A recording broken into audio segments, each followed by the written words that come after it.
together, and I think that's really cool.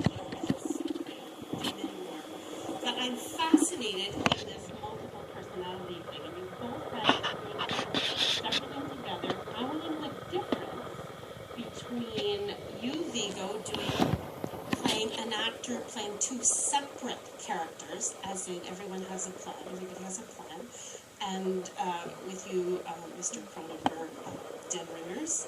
What's the difference between that and one person, like in History of Violence, playing two personalities, but he's one person? And I want to know, when you are Tom, are you Tom playing Joey playing Tom? Are you Viggo playing Tom? Are you Viggo playing Joey? And yeah, I'm fascinated by that really cloudy line, and how do you do it, and is there a difference? I think a total issue is the question of how much we have to go back to the and do it her way. If we had met you a few years ago. Well, everyone has a plan. I play two twin brothers, and they're quite different. I mean, obviously, in History of Violence, it's a person who's taken on a whole other life, gesture, speech, everything. But I think that, as you were asking us, it's not so different, because in a way,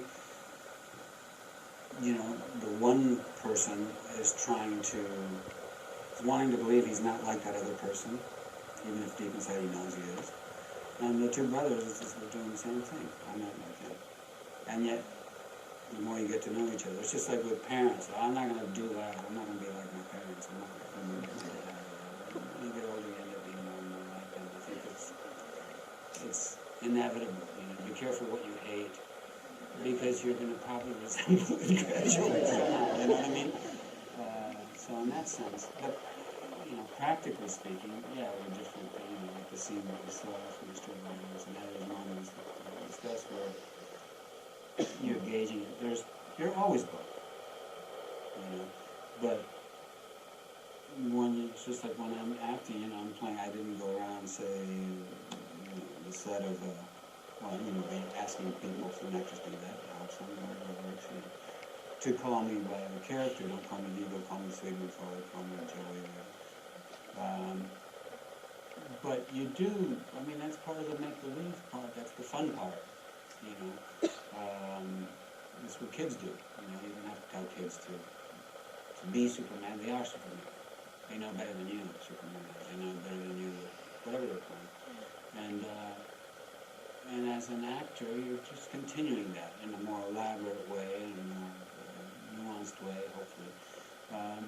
But only when you do your best work are you approaching what was really pure as a kid, which was there was no question, there was no fear or trembling at the moment of absolute belief, And as an actor, whatever your technique is, your teachers, your directors, your script, whatever your props, your rehearsal, whatever you do to get there, you're trying to basically get back to something that's quite simple.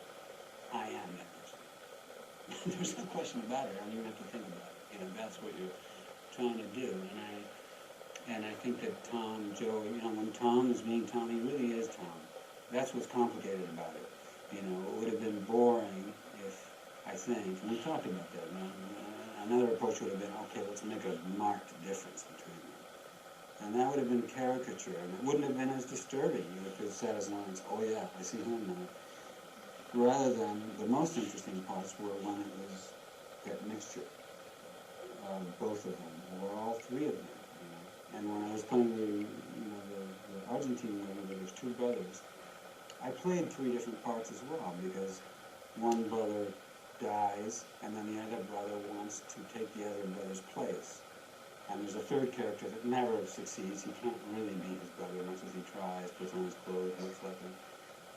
But there's the mixture, the gray areas are what are interesting in storytelling, I think, in writing, and art, and that's the kind of director David is. He doesn't want the easy answer, and that's the interesting answer.